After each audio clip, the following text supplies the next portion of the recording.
Today is not only the first day of Indiana's 2-week lockdown, it's also this day where the joy of Christmas breaks into our Lent, where the joy of Christmas breaks into this pandemic, because we get the Annunciation. The angel comes to Mary and says, "You're going to bear a son, and he's going to be the Savior."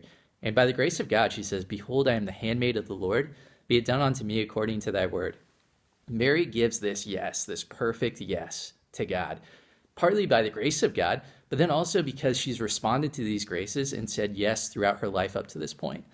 Mary gives this perfect yes, but it's not easy, right? She's a young girl. The man she's betrothed to thinks about divorcing her. She's going to give birth in a stable.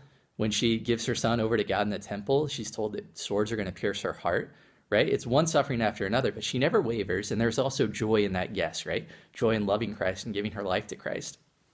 And for all of us, it's hard to give a perfect yes to God.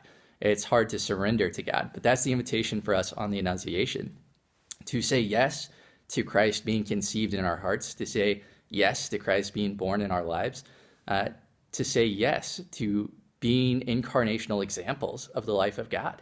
But that's difficult, and I don't want to scandalize you, but as a seminarian, I still struggle to give a perfect yes to God, and I think we all will up to our deaths, up to that last yes to God, that last surrender to God.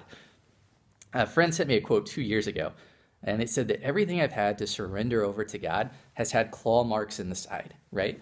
Because for all of us, there's this hesitancy to give the perfect yes. We surrender to God up to a certain point, but we're still holding on. Or maybe we haven't surrendered at all. Or maybe we've kind of given some of the claws off, but not entirely, because there can be this doubt. Will God provide for me? Is this what I want? Is God's plan for my life as good as the plan I have for myself?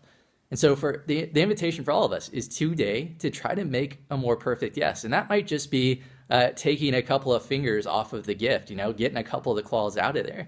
But whatever it is, whether it's recommitting to your family present to you in the house, whether it's surrendering a relationship to God, whether it's pursuing a healing that you've been reluctant to experience because healing can be painful, whatever it is in your life that you're holding on to, today's this day to say, yes, God, behold, I'm your servant, and I give this over to you because I trust you with my life, and I trust that you desire my good.